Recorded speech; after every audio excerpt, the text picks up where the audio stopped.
your reaction to Senator Thune there telling President Trump to essentially butt out? And what about some of your colleagues who are reportedly upset that American citizens are weighing in on their vote tomorrow? Well, Chris, I've been quite public in encouraging President Trump and others to support Rick Scott.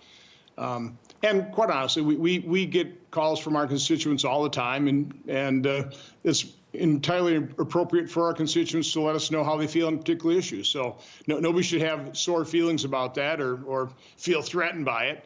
That's the way our process works. But no, I'm a big supporter of Rick Scott because he comes from the private sector.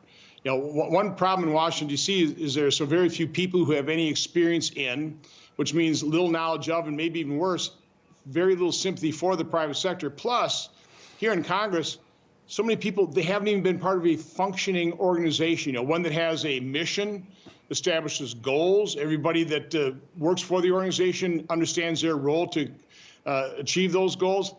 That's not what Congress is. This is a completely dysfunctional place. And so the vote, I think, and again, I would hope we delay the vote. This is one of the maneuvers by McConnell to just snap election, even though we were talking about, doing it before Thanksgiving, but having candidate forums, maybe a couple days of that, and then have a vote, a more deliberative process. And all of a sudden, it was announced right before we left that we're going to vote on Wednesday morning. I think that's outrageous. I hope it's delayed.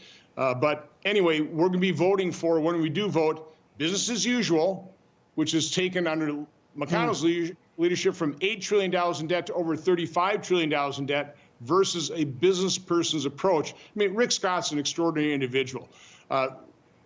Basically built and operated the 8th largest employer in America, then turned those managerial skills into turning the state of Florida around, setting Ron DeSantis up for success. And I've been watching him since 2018 as U.S. Senator. He's a perpetual motion machine, just an extraordinary individual, incredibly humble beginnings, a self-made man. That's the kind of person we need as leader here in the United States Senate. Well, let's focus on Mitch McConnell, a man who claims to love the Senate, but he's done so much destruction in his time as leader to the Senate. You recently told Breitbart that McConnell ran a one-man dictatorship and that nobody had any idea what his strategy was. And that tracks, Senator, with observations I've had of McConnell and other sources have told me over the years. It could be said that McConnell soured the entire country on the position of majority leader because he was so terrible at it. So what about the constitutional idea that is being floating around among people, letting the president of the Senate, Vice President-elect Vance, assume that job, at least until we can get somebody in there that is America First agenda and not cut from the cloth of Mitch McConnell? So I understand the argument, but remember that the Constitution was written when government was the size our founders intended, very small, very limited.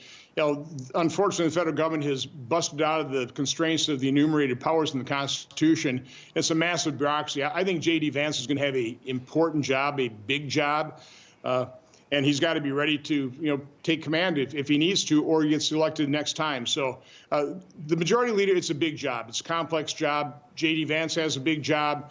So I think it's best if those things are separated. The solution is to elect Rick Scott. I encourage people, quite honestly, to call the Republican senators and say that we want Rick Scott to bring a business person's approach to the leadership position, return some function, some rationality to the United States Senate. That'd be the best solution. Folks, I thank God for my wonderful wife, my kids, my country, the greatest nation ever. And Americans like you who believe in the truth, the Chris Salcedo Show will never stop fighting for you.